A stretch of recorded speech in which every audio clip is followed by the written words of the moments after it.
Morning all student. अपना chapter चला था प्रागण।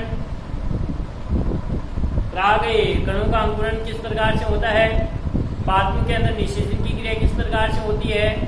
निषेचन अपना हो गया था, पादपों के अंदर निषेचन होता है जिसको अपने पढ़ा था। पादपों के अंदर आपका द्विनिषेचन पाया जाता है। द्विनिषेचन पाया जाता है यानी जो दो नर युग्मक होते हैं वो दोनों नर युग्मक हैं। वो एक नर युग्मक है वो अंड कोशिका को सदियत करता है, तो दूसरा नर युग्मक है ध्रुवीय कोशिका को सदियत करता है। इस प्रकार से दो बार निषेचन की क्रिया हुई थी, अपने पढ़ा था, इसलिए इसको अपन दोहरा निषेचन कहते हैं और त्रिसलियन कहते हैं, क्योंकि तीन बार तीन केंद्र के जो दूसरा नर युग्मक है वो द्विध्रुवीय कोशिका से द्विध्रुवीय कोशिका अपने पढ़ लिया था। ये अपना भ्रूण कोश है, भ्रूण कोश के अंदर ये अपनी सारी कोशिकाएं थी, ये ध्रुवीय कोशिका थी और ये एंटीपोडल सेल्स यानी प्रतिमुखी कोशिकाएं थी। इसके अंदर जो नर युग्मक आया, एक नर युग्मक है वो अंड कोशिका को इसको सलियत करता है, इसको अपन सत्य निषेचन या वास्तविक निषेचन कहते हैं। दूसरा नर युग्मक है वो ध्रुवीय कोशिका को सलियत करता है, इसे अपन क्या कहते हैं, जिसे द्वितीय निषेचन कहते हैं। और इसके द्वारा किसका निर्माण होता है, प्राथमिक भ्रूण कोश का निर्माण होता है। किसका निर्माण होता है, भ्रूण कोश। जो ये एक नर युग्मक आया, इसे भाई एक नर युग्मक और ये मादा युग्मक दोनों आपस में मिले और युग्मज का निर्माण हुआ।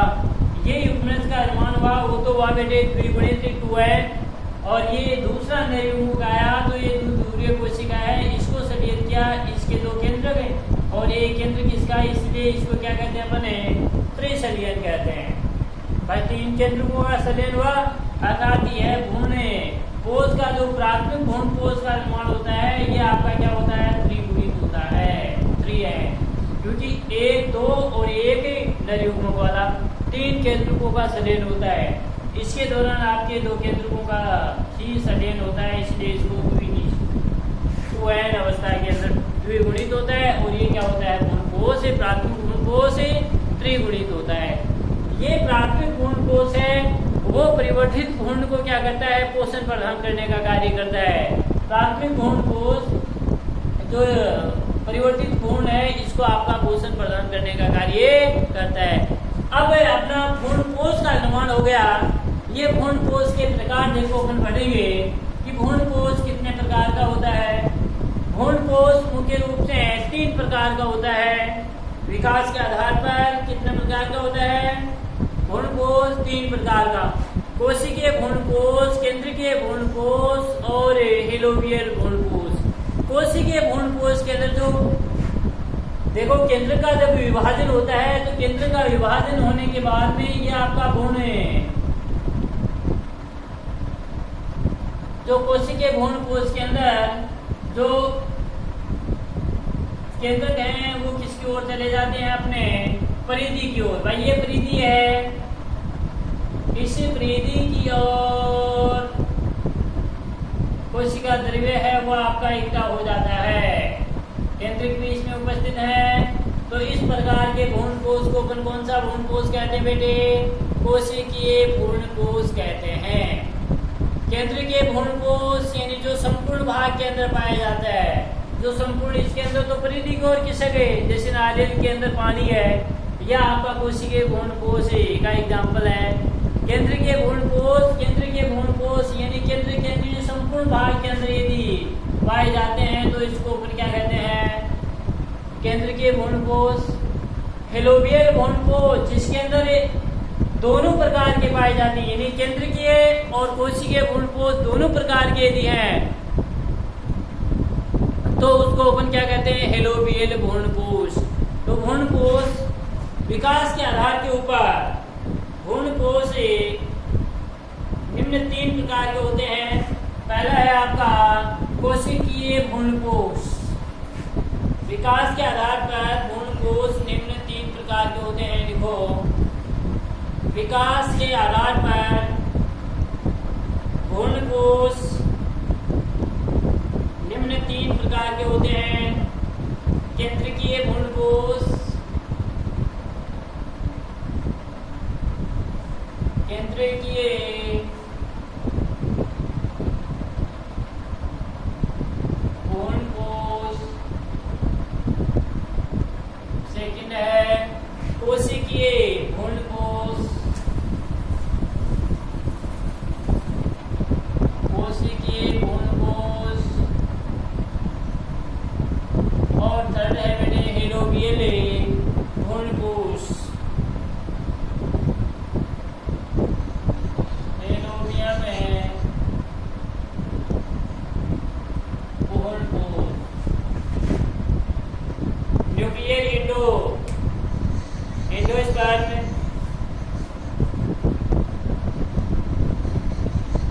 सेलुलर एंडोस्पर्म और आपका एलोवियल एंडोस्पर्म। तो 3 प्रकार के हैं। कौन कौन सा? केंद्रकीय भ्रूणकोश, कोशिकीय भ्रूणकोश और एलोवियल भ्रूणकोश। पहला आता है आपका केंद्रीय भ्रूणकोश।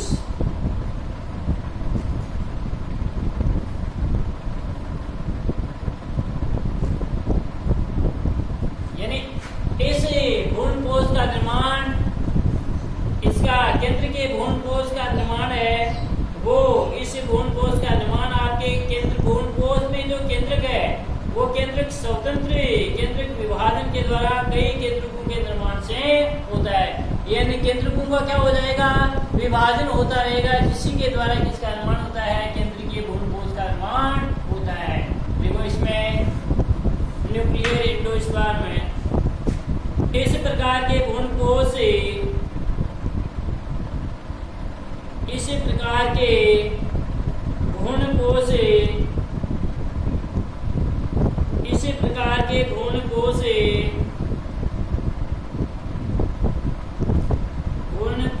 परिवर्धन में,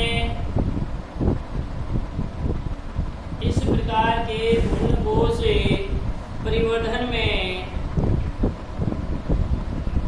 प्राथमिक भ्रूणकोश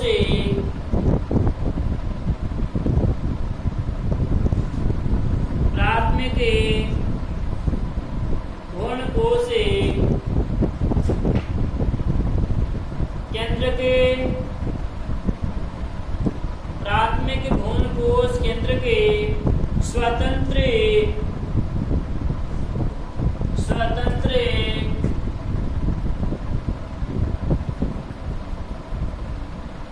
केंद्रीय विभाजन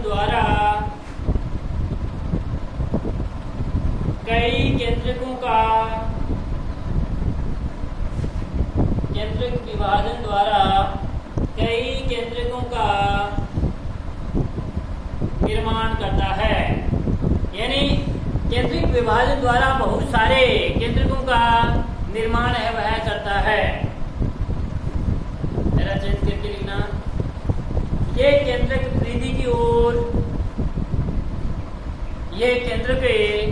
परिधि की ओर विन्यासित रहते हैं।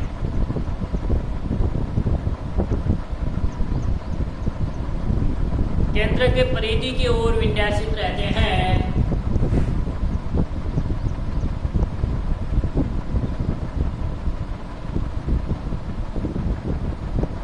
तथा मध्य भाग में एक बड़ी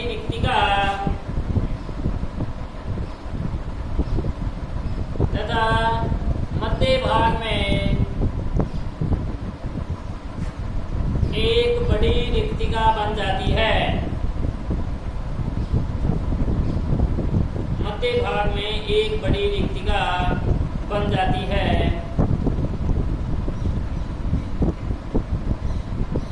और कुछ समय बाद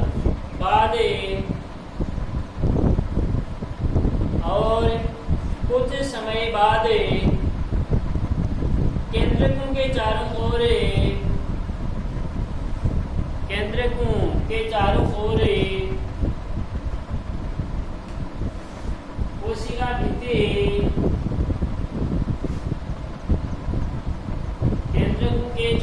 ओर कोशिका भित्ति का निर्माण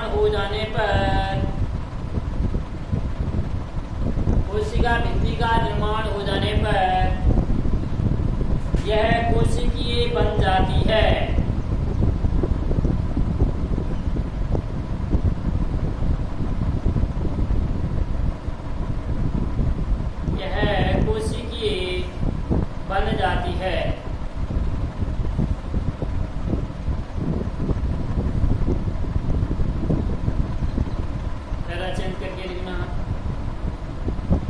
लगभग 66% से लगभग 66% फूलों में 66% फूलों में केंद्रीय भ्रूणकोश पाया जाता है। 66% फूलों में केंद्रीय भ्रूणकोश पाया जाता है।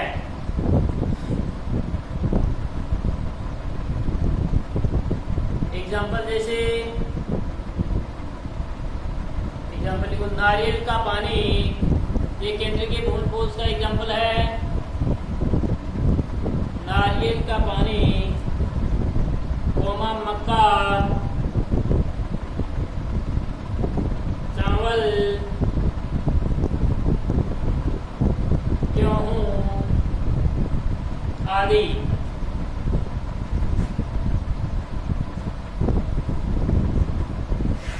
सेकंड है यह अपना कोशिकीय भ्रूणकोश।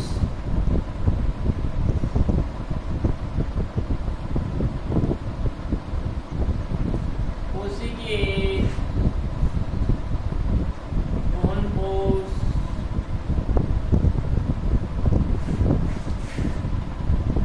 मैं पहले उसका डायग्राम बना लो एक बार। कोशिकीय भ्रूणकोश को बाद में देखना, पहले इसका डायग्राम बना लो।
ये जो कोशिका द्रव्य और केंद्रक है वो किसकी ओर चले गए, आपके परिधि की ओर चले गए, और बीच के अंदर एक बड़ी सी क्या बन जाती है, आपकी रिक्तिका बन जाती है। तो इसको अपन क्या कहते हैं, केंद्र के भ्रूणकोश कहते हैं।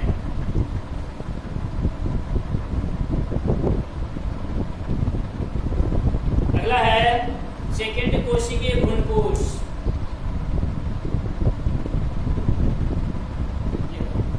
इस प्रकार के भ्रूणकोश के भ्रूणकोश के विवर्धन इस प्रकार के भ्रूणकोश के परिवर्धन में प्राथमिक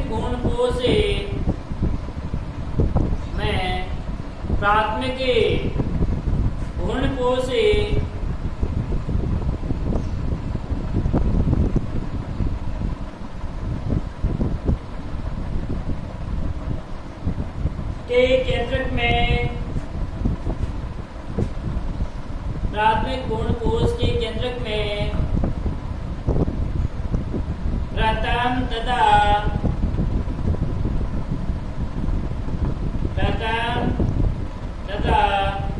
इसके बाद होने वाले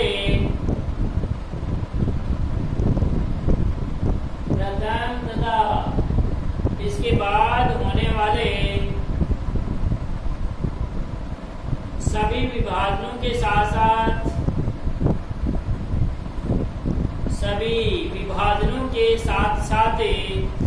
कोशिका भित्ति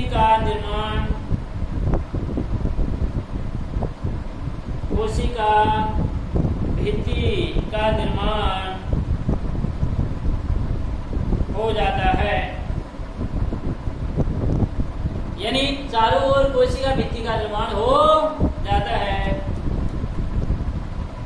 अतः यह प्रारंभ से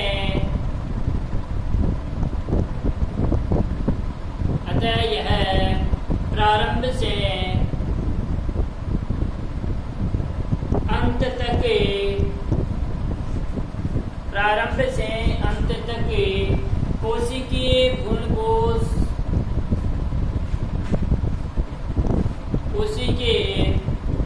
भ्रूणकोश ही रहता है।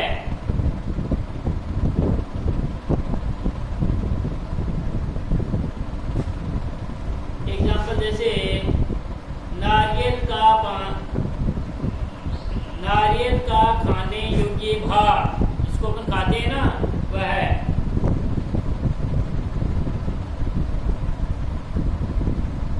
नारियल का खाने योग्य भाग। डायग्राम बना लो इसका।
कोशिका भित्ति का निर्माण हो जाता है।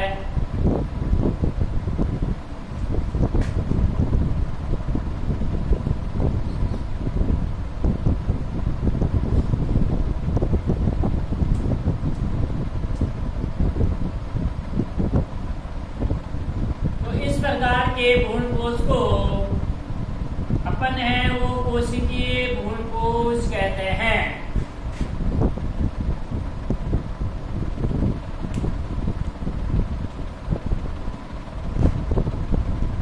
इस प्रकार के भ्रूणकोश को कोशिकीय भ्रूणकोश कहते हैं।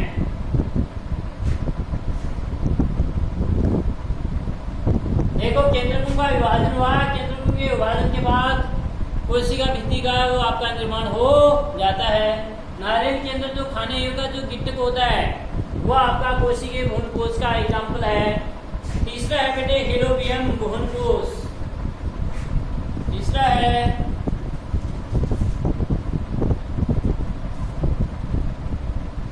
हेलोबियम भ्रूणकोश।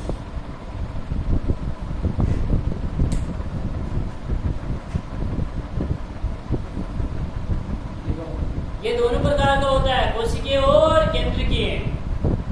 यह केंद्रकीय तथा कोशिकीय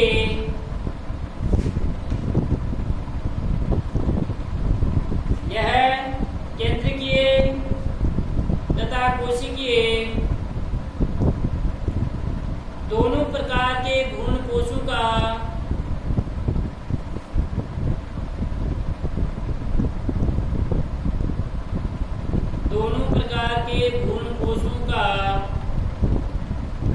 मध्यवर्ती भ्रूणकोश है।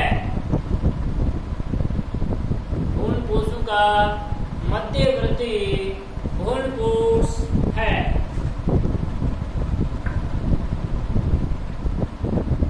पहला चेंज करके लिखना। यह एक बीजपत्री पादपों के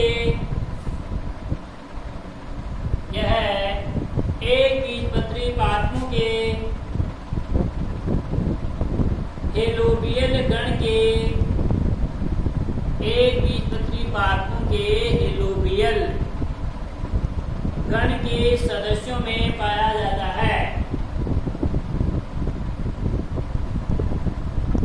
हेलोबियल गण के सदस्यों में पाया जाता है। जरा चेंज करके लिखना। इसमें सर्वप्रथम केंद्रीय भ्रूणकोश का निर्माण होता है। इसमें सर्वप्रथम केंद्रीय भ्रूणकोश का निर्माण होता है।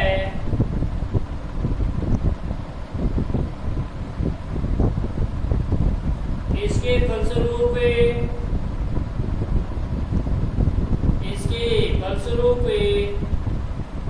अनेक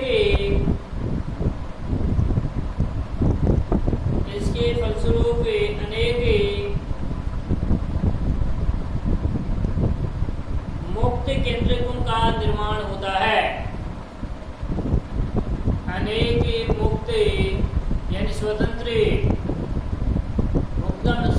केंद्रकों का निर्माण होता है।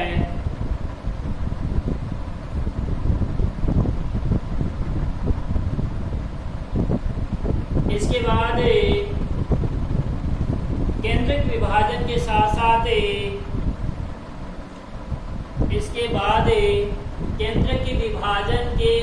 साथ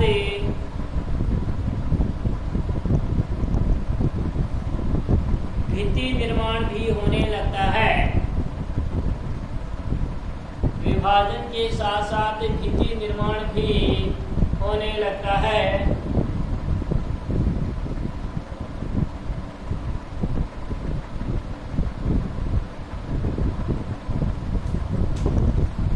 इससे यह कोशिकीय भ्रूणकोश बन जाता है।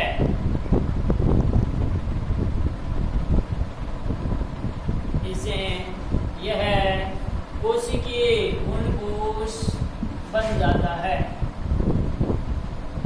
केंद्रकों का यानी स्वतंत्र रूप से बहुत सारे केंद्रकों का निर्माण होता है। केंद्रकों के निर्माण होने के बाद में धीरे धीरे इसके चारों ओर भित्ति का निर्माण भी होना प्रारंभ हो जाता है।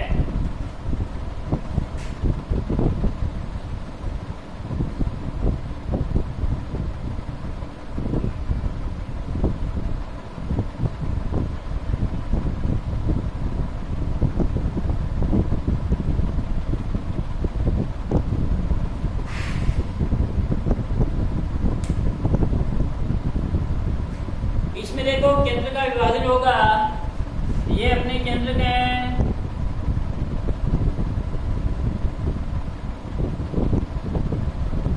स्वतंत्र केंद्रों का निर्माण होता है।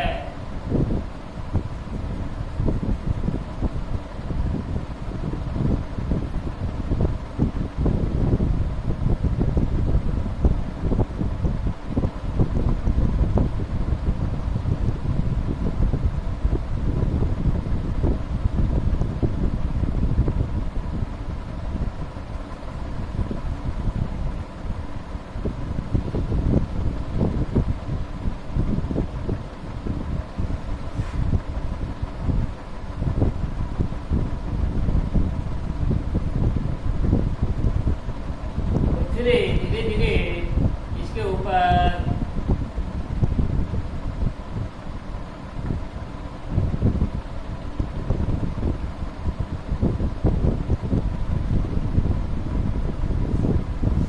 कोशिका का भी, यानी दोनों प्रकार के जिसके अंदर पाए जाते हैं, तो इस प्रकार को क्या कहते हैं,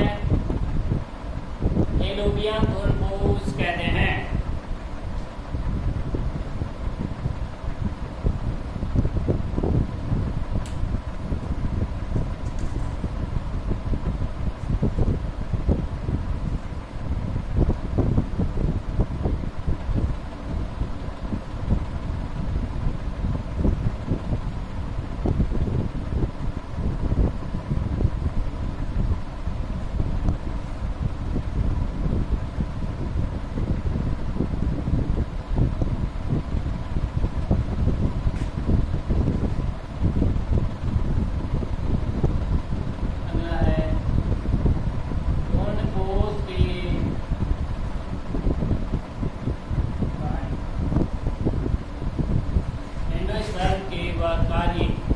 कार्य क्या है भ्रूणपोष के, देखो एक तो परिवर्धित भ्रूण को क्या करता है, पोषण प्रदान करने का कार्य करता है। तो भ्रूणपोष में वो सभी पोषक पदार्थ पहले पाए जाते हैं, जिसके अंदर प्रोटीन होती है, कार्बोहाइड्रेट होती है, वसा होती है, सभी पोषक पदार्थ भ्रूणपोष के अंदर पाए जाते हैं। तो परिवर्धित भ्रूण को क्या करता है, पोषण प्रदान करने का कार्य करते हैं।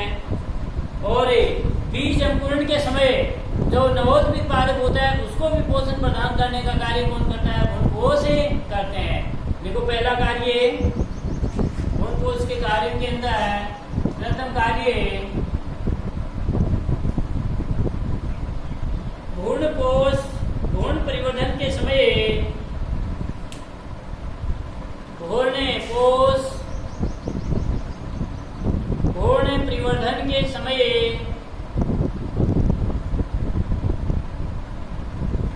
भ्रूण को पोषण प्रदान करता है, भ्रूण को पोषण प्रदान करता है। सेकंड है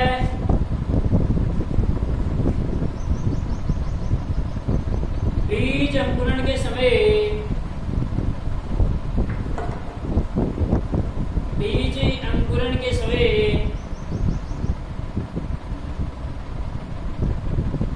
भ्रूणपोष, बीज अंकुरण के समय भ्रूणपोष नवोदित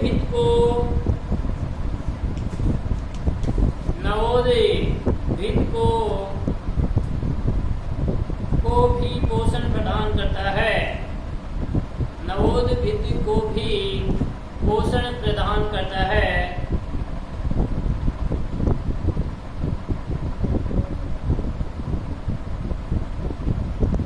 थर्ड,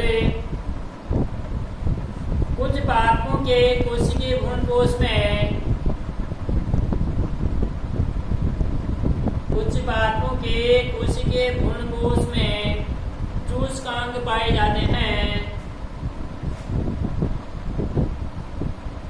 चूस्कांग पाए जाते हैं।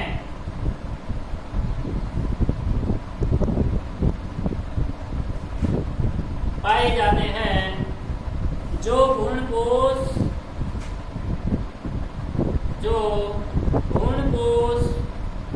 अथवा उसके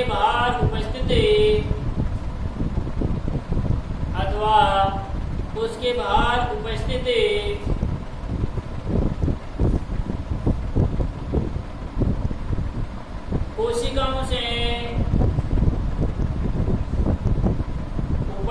कोशिकाओं से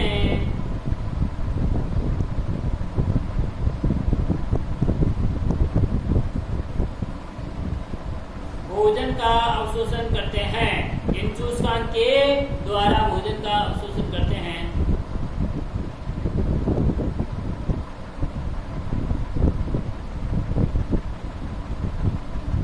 भ्रूणकोश की कोशिकाओं में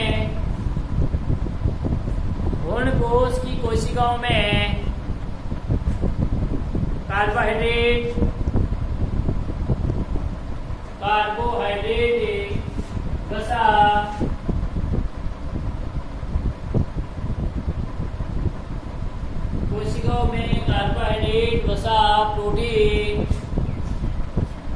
वसा प्रोटीन के रूप में भोज्य पदार्थ पाए जाते हैं।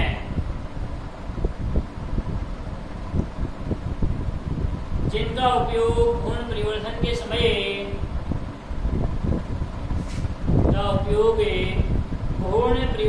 समय होता रहता है।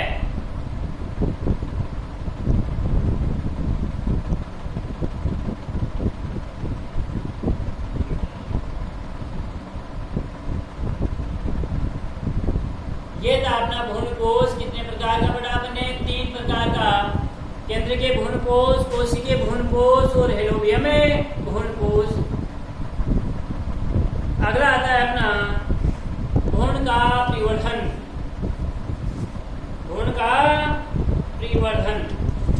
किस प्रकार से भ्रूण का परिवर्तन होता है? भ्रूण परिवर्तन का अध्ययन सर्वप्रथम एक हेंस्टीन नामक वैज्ञानिक था, उसने किया था। भ्रूण परिवर्तन का अध्ययन सर्वप्रथम किसने किया था? हेंस्टीन नामक वैज्ञानिक ने 1840 में चेप्सेला वर्सा पेस्टोरिस पादप के अंदर किया था। इसमें क्या था? चेप्सेला वर्सा पेस्टोरिस एक पादप के अंदर इसका भ्रूण परिवर्तन का अध्ययन हेंस्टीन नामक वैज्ञानिक ने किया था। इसके अनुसार देखो किस प्रकार से आपका युग्मनज का निर्माण होता है। युग्मनज का किस प्रकार से विभाजन होगा और विभाजन के तहत किस प्रकार से भ्रूण का निर्माण होता है, ये इस हेंस्टीन नामक वैज्ञानिक ने बताया था। तो भ्रूण परिवर्धन, डेवलपमेंट ऑफ एम्ब्रियो, भ्रूण परिवर्धन।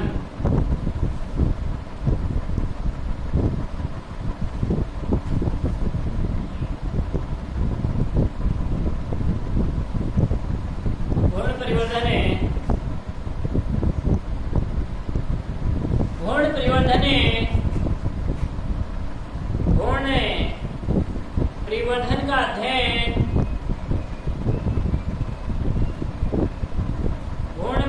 का अध्ययन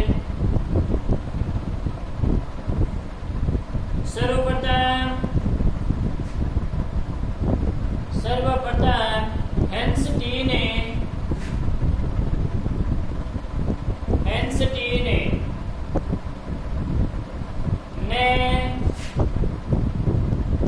1840 में 1840 में चेप्सेला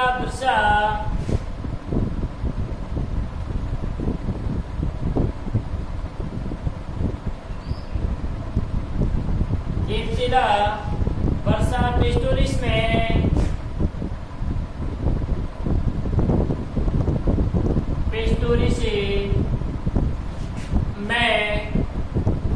किया था।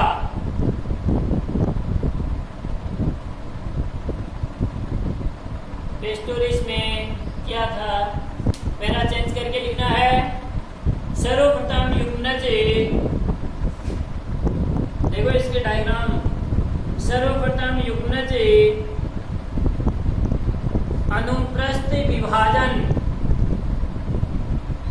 युग्मनज अनुप्रस्थ विभाजन द्वारा विभाजित होकर अनुप्रस्थ विभाजन द्वारा विभाजित होकर दो कोशिकाएं बनाता है।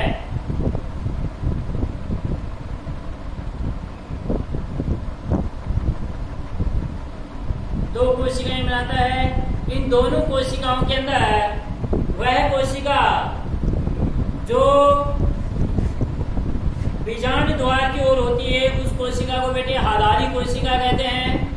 भाई अनुप्रस्थ विभाजन के द्वारा, अनुप्रस्थ विभाजन कौन सा होता है? ऐसा विभाजन जैसे ये है, तो इसका ये विभाजन हो गया एक का। एक से कितने बन गए? दो। तो जो बीजांड द्वार की ओर होती है उसको तो अपने आधारी कोशिका कहते हैं। बीजांड द्वार की ओर होती है उसको तो आधारी कोशिका, तथा जो निभाग भाग की, ये ऊपर वाला भाग अपने निभाग वाला भाग ही तो बना था। अरे ऐसी संरचना बेटे अपने बनी थी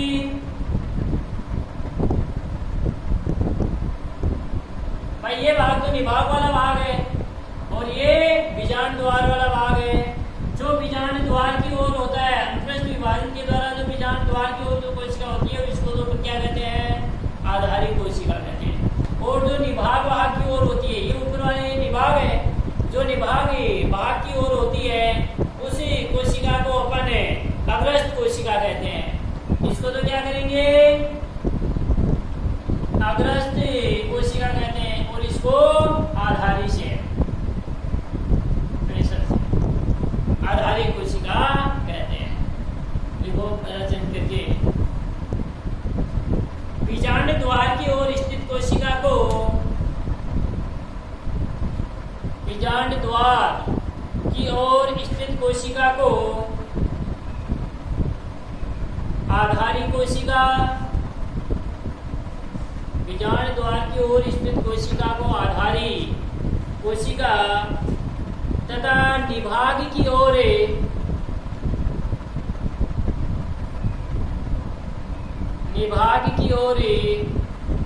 स्थित कोशिका को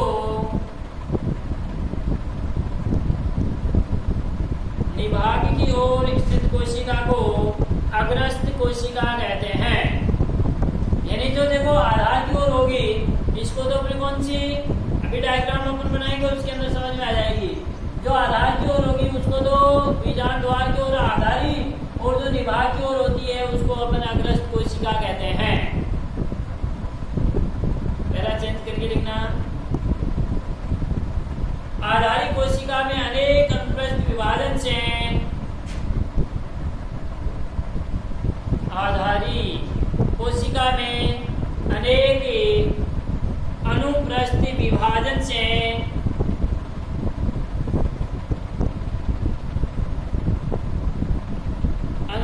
विभाजन से 6 से 10 6 से 10 6 से 10 कोशिका युक्त लंबी संरचना बनती है।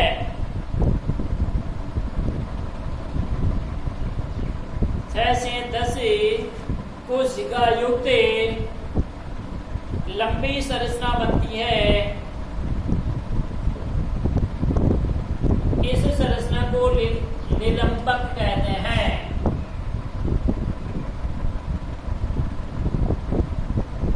इस संरचना को निलंबक कहते हैं।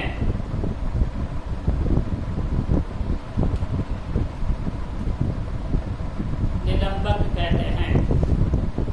ये गुण परिवर्तन है वो अपने अगले क्लास कालांश के अंदर अपन पढ़ेंगे।